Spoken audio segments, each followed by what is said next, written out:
In 2009, we took the bold step of demanding of our supply chain that by 2015 the assets we put in the ground will have 50% less carbon in them than the assets we put in the ground in 2010.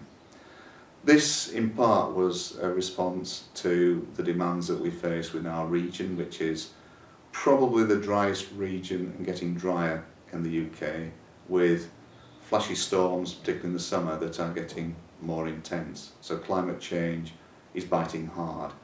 As part of our mitigation of that, then the challenge of reducing carbon is high on our agenda, probably more so than any other utility in the UK. It was a deliberate decision. It was on a public platform where we announced that challenge. And since then, it's been really rewarding to see how the supply chain has risen to that challenge. Since April 2010, we've seen very different forms of thinking coming through, where we challenge ourselves to use or reuse existing assets, because the carbon is already spent in those existing assets, relife them, use different materials and or innovations that reduce carbon, and to use waste materials where carbon has already been spent.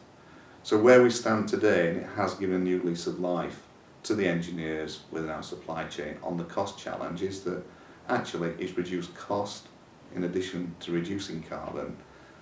In terms of my baseline costs within Anglian Water, then they are of the order of 20% lower than they would have been 5 years ago. And in terms of the carbon challenge, the embodied carbon challenge, we are currently at 34% en route to that 50% saving challenge. So something quite fundamental has happened by introducing that challenge, and it has been a really, really positive journey. From our suppliers, we're now getting the question, well, why aren't others also following suit? I kind of asked that question as well. Why aren't others following suit when sustainability is a big issue for us, for our sector, for the construction sector? I've recently taken on a role in the Green Construction Board, the government's Green Construction Board, and I'm leading on the infrastructure group of that Green Construction Board.